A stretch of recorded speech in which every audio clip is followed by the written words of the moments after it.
안녕하세요. 우리 채널 오시기를 환영합니다. 저는 30대 초반의 워킹맘입니다. 대학 졸업하고 취업해서 바쁘게 살다 보니 연애도 못하고 일에만 미쳐 살다 고등학교 동창 모임에서 남편을 만나 결혼까지 하게 되었어요. 어릴 때부터 좋아했었다고 남편이 먼저 고백했거든요. 처음엔 그저 호감만 가지고 있었는데 남편이 적극적으로 다가오니까 저도 모르게 조금씩 마음이 열렸어요. 남편의 성격은 남자답진 않지만 섬세하고 차분한 면이 장점이고 볼수록 저하고 잘 맞는다는 생각이 들었어요. 그리고 세상 참 좁다 싶게 제 절친이랑 같은 동네에 살고 있었더라고요. 저랑 사귀게 된 걸 알고 친구가 하는 말이 걔 정말 좋은 사람이야. 여러 곳에 봉사도 꽤 오래 하고 성실하고 성격도 참 좋아. 근데 아니다. 암튼 축하해. 이러면서 말끝을 흐리더라고요. 의아한 생각이 들었지만 그땐 그냥 대수롭지 않게 넘겼어요. 한참이 지나서야 그 의미가 뭐였는지 제대로 알 수 있었지만요. 암튼 바쁜 업무 와중에도 평일 주말 가릴 것 없이 남편과 자주 만났어요. 알콩달콩 다른 연인들처럼 무난하게 연애했죠. 그 시간들이 참 행복했어요. 그러다 자연스레 결혼 얘기가 오갔고 더 늦기 전에 빨리 하기로 서두르게 되었죠. 연애 기간도 1년이 채 안 된 데다 결혼하고 바로 딸 시은이가 생겨서 출산하기까지 시간이 정신없이 바삐 흘렀어요. 막상 출산까지 하고 정신을 차리고 보니 산후조리와 육아가 당장 큰 문제였어요. 정말 산후조리 기간만 마치고 바로 직장에 나가봐야 했거든요. 안 그러면 퇴직해야 할 상황이라 제대로 된 산후조리는 꿈도 못 꿨어요. 친정 부모님은 두 분 다 돌아가셔서 친정 쪽에서 도움을 받을 수도 없었고 도울 분을 구하는 것도 쉬운 일은 아니었어요. 모르는 사람을 집에 들이는 게 영 불안했거든요. 제대로 알아볼 시간도 부족했고요. 그맘때 동네 가까이 있는 조리원에서 문제가 발생해서 조리원이라는 곳도 영 불안한 상태였어요. 썩 내키지 않더라고요. 남편은 꼭 회사를 나가야 하니 남편 도움도 받을 수가 없었죠. 어떻게 해야 할지 정말 막막하더라고요. 어느 날 남편이 조심스럽게 자기 어머니가 오시면 어떻겠냐고 하더라고요. 전 처음엔 말도 안 되는 소리라고 펄쩍 뛰었죠. 차라리 조리원이나 사람을 들이는 게 낫지 그게 무슨 소리냐면서요. 괜히 고부 갈등만 만들 게 불보듯 뻔해 보이더라고요. 그랬더니 그러지 말고 현실적으로 냉정하게 잘 생각해 보라더니 당연히 시어머니가 해주시는 게 맞고 너무 그렇게 부담감 갖지도 말라면서요. 우리 시은이 남 손에 맡기는 것도 불안하지 않냐며. 적당한 사람 구할 시간도 없는데 이 기회에 자기 엄마랑 친해져 보래요. 가족이 된 거고 앞으로 평생 볼 건데 뭐 어떠냐고요. 자기 엄마 괜찮은 사람이라면서 입이 마르게 칭찬도 했고요. 시어머니와는 몇 번 잠깐 본 게 다여서 아직도 어색하고 영 불편하게 느껴졌어요. 아무리 잘해주셔도 그렇지 시어머니인데 솔직히 맨 처음 뵀을 때부터 정이 안 가서 더 그랬죠. 특별히 트러블이 있었다거나 사이가 안 좋은 건 아닌데 그냥 본능적으로 내키지 않았어요. 그러다 남편을 통해 들었는지 어쩐 건지 시어머니가 전화를 하셨어요. 아가, 미안해하거나 불편하게 생각할 것 하나 없다. 난 맨날 할 일 없이 노는 사람이고 몸도 건강한데 당연히 내가 도와야지 라며 설득하셨어요. 그래서 어쩔 수 없이 어머니가 오시게 됐죠. 서로 매사에 배려하고 조심했어요. 말 한마디 행동 하나에도 서로 신경 쓰면서요. 얼마간은 괜한 걱정을 한 것 같다고 생각을 했을 정도였으니까요. 그런데 사람 본성과 습관이 어디 가나요? 하루아침에 바뀔 수 있는 게 아니잖아요. 저희 집에 오셔서 한 달 정도 되었을 때 남편이랑 저 다 있는데 이런 말씀을 하시더라고요. 내가 어디서 들으니까 다른 집들은 따박따박 월 200씩은 그냥 용돈으로 준다더라. 근데 나는 아예 여기 들어와 살면서 애까지 보고 살림도 봐주니 그거 갖곤 택도 없지. 안 그러니? 너희들은 어떻게 생각해? 그냥 아무렇지 않게 쓱 지나가는 말로 갑자기 던진 말에 남편과 저는 당황스럽더라고요. 뭐야? 그러니까 지금 우리 보고 한 달에 200 넘게 자기한테도 달라는 건가? 남편과 제가 아무 말이 없으니 고개를 돌려 눈치를 한번 쓱 보더니 뭘 그렇게 심각한 표정들이야. 그냥 농담 한번 해본 거야, 농담. 하면서 넘어가려고 하더라고요. 정말 여우 같다고 느꼈어요. 그게 이것들이 어떻게 나오나 한번 보자 하는 게 아닌 뭐겠어요.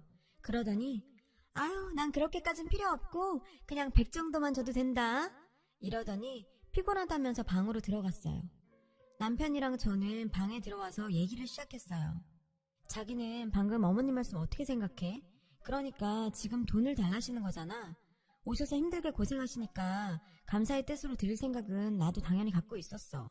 그렇지만 저렇게 대놓고 한 달에 얼마를 달라 말아 하시는 건 좀 아니지 않아?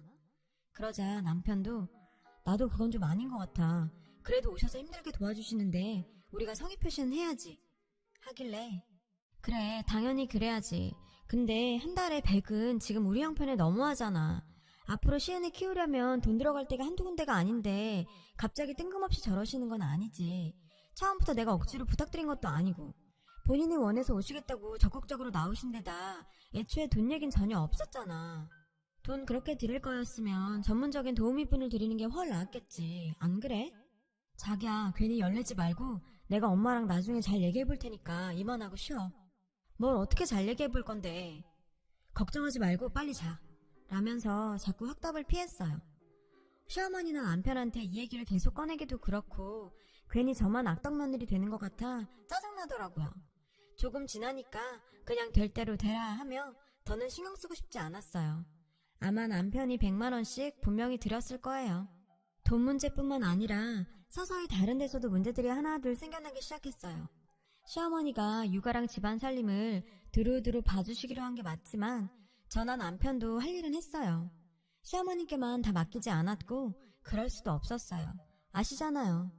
물론 연세에 비해 힘드셨을 수도 있어요. 그렇지만 저희가 뭐든 무리하게 시킨 적 없었고 일하시는 시간보다 쉬시는 시간이 훨씬 더 많으셨어요. 어느 순간 저희 아파트 경로당에 다니시더니 친구분들을 만드셔서 상의 한마디 없이 집에 들이시기도 하고 아기가 먹는 용품들은 소독이 중요한데 여러 번 강조해서 말씀드려도 별로 중요하게 여기지를 않으셨어요. 아무리 옛날 분이셔도 그렇지 위생관념이 완전 제로인데다 제일 문제 중 하나인 건 흡연도 하셨거든요. 저희 집 화장실이랑 베란다, 아파트 계단 등에서 피우다가 이웃하고 시비가 붙기도 했어요. 저도 짜증나고 창피하고 당장이라도 다시 집으로 가시라고 하고 싶더라고요. 또 살림살이는 물론이고 뭐든지 사사건건 어찌나 꼰대 마인드로 간섭을 하고 돌아다니는지 노이로제 걸 것 같았어요. 화장품이나 샴푸, 치약 같은 것도 끝까지 아껴 쓰지 않는다고 잔소리를 늘어놓으면서 치약은 가위로 오려서 벌리고 혀로 핥은 것 마냥 끝까지 사용했고 케첩이나 마요네즈 같은 양념류도 가위로 잘라서 며칠 동안 방치해놓고 아껴 쓰시는 게 문제가 아니라 침 묻고 냄새도 나고요. 그리고 어떤 일이든 서로 정도라는 게 다르잖아요. 근데 제 속옷이나 양말 하나까지도 간섭을 해대는데 정말 숨이 막히더라고요. 왜 그런 걸 입냐? 얼마 주고 샀냐? 왜 이렇게 똑같은 게 많냐? 이게 다 낭비다. 넌 정신 좀 차리고 자기한테 한번 날 잡아 제대로 배워서 정신머리를 싹 뜯어 고쳐놔야 한다 등등 하나부터 10까지 내가 다 끼고 가르쳐야 아는 거냐. 도대체 그 머리를 어떻게 대학을 나오고 직장생활을 하냐. 정말이지 잔소리의 끝판왕이었죠. 도와주러 오셨다 하고선 오히려 암을 유발시키고 있더라고요. 애초에 이러려고 작정하고 아들 꼬셔서 들어온 것 같다는 생각까지 들었어요. 뿐만 아니었어요. 집안에서 운동한다고 쿵쿵거리며 돌아다녀서 아랫집에서 민원 들어오는 건 일상이었고 어찌나 많이 드시는지 시어머니 식비만 해도 만만치 않았어요. 저랑 아기를 먼저 챙기는 게 아니라 뭐든지 본인 위주로 행동하셨죠. 음식도 본인 식성에 맞는 맵고 짜고 튀긴 것들 위주로 해서 밥 먹는 것도 곤욕이었어요. 한 번도 제가 뭘 좋아하는지 뭘 먹고 싶어 하는지 묻지도 않았고요. 친정엄마도 아니고 이거 해주세요 저거 해주세요 얘기하기도 참 쉽지 않죠. 식사도 잘 못하고 잠도 잘 못 자고 이런 게 다 고스란히 아기한테도 안 좋은 영향을 끼치게 되겠더라고요. 갈수록 누가 봐도 이건 도우러 온 게 아니고 피해만 주는 행동이었어요. 오랜만에 남편과 같은 동네에 살던 그 절친과 통화를 하게 됐어요. 이런저런 얘기를 나누다가 시어머니 얘기를 하게 됐죠. 남편이랑 사귄다는 얘기했을 때부터 말할까 말까 고민했다면서 어릴 때부터 뵌 분이라 아는데 알고 보면 나쁜 분은 아닌 것 같은데 성격이 좀 유별나신 데가 있어. 이웃분과 별거 아닌 걸로 싸운다거나 가끔 상식 이하의 행동을 하신다거나 그리고 엄마가 그러시는데 이웃 간에 말 옮기고 다니고 이간질도 시키곤 하셨대. 근데 막 사귀기 시작했다는데 그런 얘기를 참아 못하겠더라. 그러더군요. 제가 생각해도 그때 이런 얘기를 들었어도 콩깍지가 단단히 씌워졌는데 크게 개의치 않았을 것 같더라고요. 이미 다 엎질러진 물인데 그때 이런 얘기를 들었든 말았든 다 의미 없는 거였죠. 더는 몸도 안 좋고 한계에 다다라서 남편한테 얘기했어요. 더 이상 어머님하고 같이 있으면 나 병원 가야 할 것 같아. 나 혼자도 괜찮으니까 어머님 가시라고 하자. 나 정말 더 이상은 못 참겠어. 라고 하니 그간 자기도 지금까지 중간에서 많이 힘들었는지 잘 얘기해보겠다고 하더라고요. 그래서 바로 다음날 시어머니께 잘 말씀드렸어요. 그게 무슨 소리야? 지금 내 손길이 얼마나 필요한 시기인데. 미안해서 그런 거면 그럴 거 없대도. 왜 자꾸 그래? 그냥 친정어머니다 하고 편하게 생각하라니까. 라고 얘기하는데 정말 어이가 없어서 할 말이 없더라고요. 염치도 눈치도 없는 노인네였어요. 저도 더는 물러나지 않고 강하게 밀어붙여서 결국 다시 시댁으로 돌아가셨어요. 그래도 제 생각보다 그렇게 완강하게 거부하시거나 화내진 않아서 다행이었죠. 가시고 나니 몸은 좀 불편해도 마음이 너무 편하고 천국이 따로 없더라고요.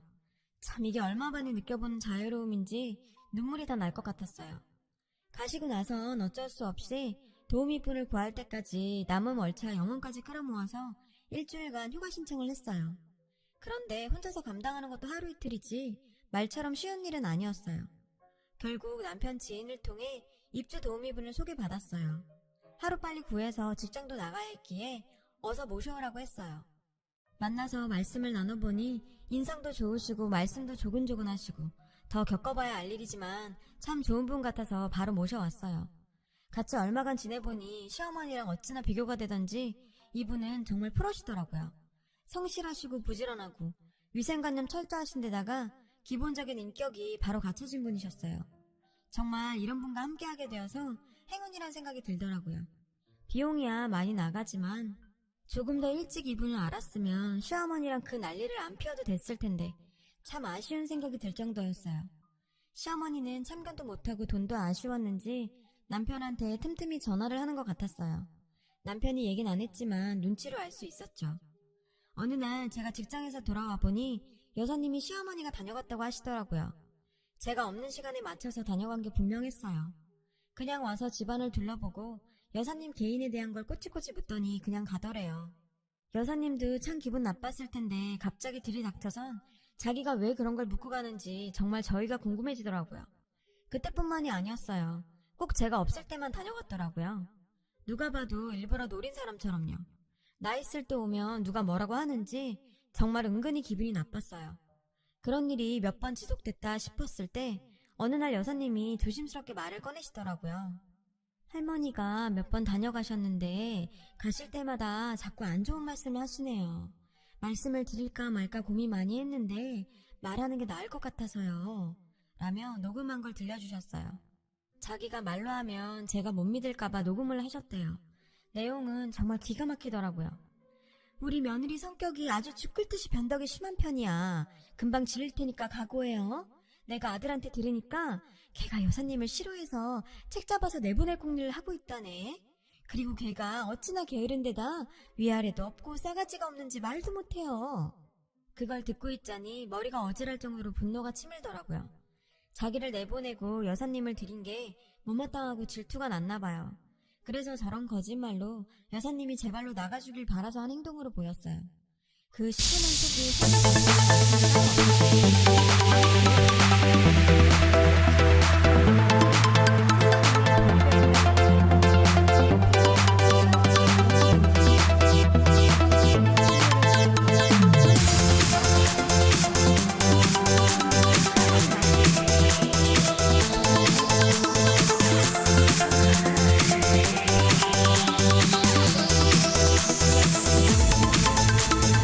Remix. Turn up the bass.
안녕하세요.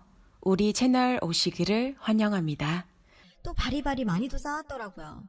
남편이랑 저는 방에서 아기를 보고 있었고 거실에서 여사님이 집안일을 하시면서 어머니랑 얘기를 나누고 있었어요. 그러다 여사님이 화장실에 잠시 가셨고 시어머니 혼자 거실에서 TV를 보고 계셨어요. 그러다 또 어머님이 화장실에 가셨고 여사님은 주방 일을 보시는 것 같더라고요. 잘 자던 시은이가 깨서 울어서 남편이랑 달래고 있던 중이었어요. 거실에서 큰 소리가 나서 보니 시어머니가 여사님한테 큰 소리를 치더라고요. 아, 그러니까 따뜻하면 가방을 보여달라고요? 왜 안 보여준다는 거예요? 하면서 흥분해서 씩씩댔어요. 여사님은 당황한 표정으로 저희를 바라봤고요. 무슨 일이냐며 저희가 물으니 시어머니가 내가 화장실 갔다 오기 전에도 분명히 내 가방 안에 있던 돈이 감쪽같이 없어졌지 뭐니. 이게 귀신이 고칼로릇 아니니? 여긴 저 여자랑 나밖에 없잖아? 그래서 내가 가방을 좀 보자니까 싫다고 저렇게 버티고 섰잖아.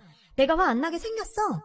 이 말을 들은 여사님이 저는 할머니 돈이 어디 있는지도 모르고 손댄 적은 더더욱 없습니다. 계속 일하느라 그럴 새도 없었어요. 라며 정말 억울해 하시더라고요. 그래서 남편이 나서서 얘기했어요. 어머니, 잘 생각해 보세요. 집에 두고 오셨다거나 다른 데서 잊어버린 건지도 모르잖아요. 시어머니가 펄쩍 뛰면서 여기 오기 전에 은행에서 찾아온 돈이라 그럴 리가 없대요. 그러면서 자꾸만 여사님 가방을 보여달라고 난리를 치더라고요. 뭔가 냄새가 났어요. 시어머니가 꾸민 일이 틀림없었죠. 여사님 가방은 거실 한 구석에 늘 옷이랑 같이 걸어두셨어요. 오해하신 것 같다고 저도 말려봤는데 소용이 없었어요. 그래서 제가 나설 수밖에 없었죠. 어머님, 그러실 거 없어요. 저희 거실에 CCTV 달았거든요. 그거 보면 되겠네요. 도대체 어떻게 된 일인지요. 제 말을 듣고 시어머니는 얼굴이 사색이 됐고 여사님은 제발 그래달라고 너무 억울하다고 하셨어요. CCTV라니? 그게 무슨 말이야? 집에 왜 그런 걸 달았어? 요새 아기나 알견 있는 집들은 달아요. 다는 편이 더 좋으시다며 여사님도 동의하셨고요. 시어머니가 갑자기 안절부절 못하는 게 눈에 바로 보였어요. 확인해보니 아니나 다를까 여사님이 화장실 간 사이 시어머니가 재빠르게 가방에 돈을 넣고 딴청을 피우는 게 딱 찍혔더라고요. 저희 셋이 어이가 없어 쳐다보니 명백한 증거 앞에서도 잘못된 거라며 음모에 빠진 거라며 당당히 하는데 기가 차다 못해 뒤로 넘어갈 지경이었죠. 그래서 여사님이 주셨던 녹취도 들려드렸어요. 남편도 이건 처음 듣는 거라 엄청 놀라더라고요. 점잖은 여사님이 화가 많이 나셔서 이건 소송감이라며 고소한다고 하셨어요. 남편과 저는 가만히 있으면서 시어머니를 외면했어요. 금쪽 같은 자식이랑 며느리 앞에서 개망신당하고 실망감까지 안겨줬다는 생각에 풀이 죽고 기가 꺾인 시어머니였어요. 어쩜 그렇게 초라하고 한심해 보일 수가. 나이 꽤나 먹은 어른이 도대체 이게 무슨 짓인지 정말 누가 알까봐 두려울 정도로 제가 다 창피해지더라고요. 남편도 이번에 자기 엄마 실상을 제대로 알았는지 그 후로는 완전히 돌아서서는 냉정하게 대했고 만나주지 않았어요. 제가 봐도 독하다고 느낄 정도로요. 시어머니는 아들이 그렇게 돌아선 모습에 충격을 꽤나 받은 모양이었어요. 자기도 사람인데 당연히 창피하고 볼낯이 없었을 거예요. 이후로 다시는 얼씬도 안 하더라고요. 친구한테 소식 전해 들으니 사람이 완전 더 이상해졌대요. 안타까운 생각이 들 때도 있지만 지금은 이런 거 저런 거 안 보고 사니 속은 편해요. 오늘따라 이래저래 생각이 많아져서 쓰게 되었는데 정리가 되는 것 같습니다. 제 긴 이야기를 들어주셔서 감사해요. 편안한 하루 보내셨으면 좋겠습니다. 여러분, 사연 댓글에 응원과 현명한 조언 부탁드려요. 좋아요와 구독은 저에게 큰 힘이 됩니다. 오늘도 좋은 일 가득하세요.